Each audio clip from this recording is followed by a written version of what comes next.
সার কথাটি জেনে রেখো বন্ধু তোমার বই।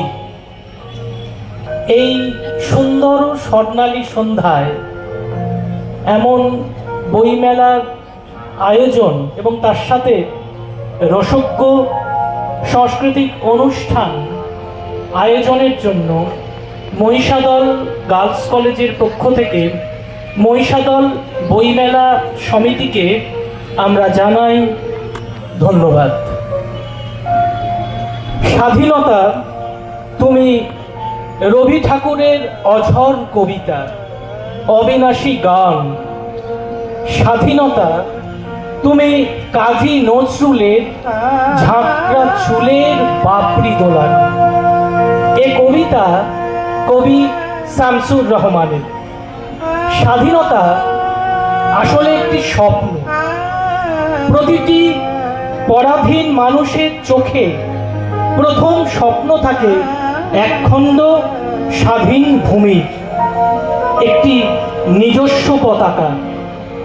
একটি স্বাধীন দেশ পাওয়ার জন্য বহু মানুষের রক্ত, সম্মান, সাহস আর শক্তির সমন্বয়ের প্রয়োজন হয়। তার চেয়েও বেশি প্রয়োজন হয় একটি স্বপ্নের, স্বাধীনতার স্বপ্ন। সামনেই 23শে জানুয়ারি নেতাজি সুভাষচন্দ্র বসুর জন্মদিন, যাকে দেশপ্রেম দিবস হিসাবে ঘোষণা করা হচ্ছে, এবং 26শে জানুয়ারি প্রজাতন্ত্র দিবস। দেশপ্রেমকে কেন্দ্র করেই আজকে আমাদের এই অনুষ্ঠান।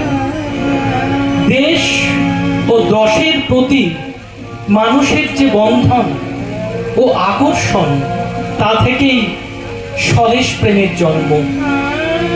দেশ যত ক্ষুদ্র বা যত দরিদ্রই হোক না কেন, প্রতিটি দেশপ্রেমিক মানুষের কাছে তার জন্মভূমি, তার স্বদেশ সবার সেরা।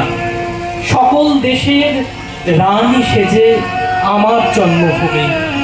রবীন্দ্রনাথের গানকে আশ্রয় করেই দেশের মাটিকে বিনম্র প্রণাম জানিয়ে আমরা প্রথম গানটি শুরু করছি। ও আমার দেশের মাটি, তোমার পায়ে ঠেকাই মাথা।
দুঃখ নির্যাতনের আঘাতে আঘাতেই হয় যেসব চারণ কবিরা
সেই কঠিন অবস্থার কথা চিন্তা করেই কবির সৃজন। যদি তোর ডাক শুনে কেউ না আসে তবে একলা চলো রে। আজ আন্তর্জাতিক মঞ্চের রণধ্বনি হয়ে উঠেছে এই সঙ্গীত।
মনুষ্যত্বের অমৃত ধারায় স্নাত হয়ে এই কামনা আমাদের, যেন সবাইকে নিয়েই প্রেম ও হার হয় গাথা।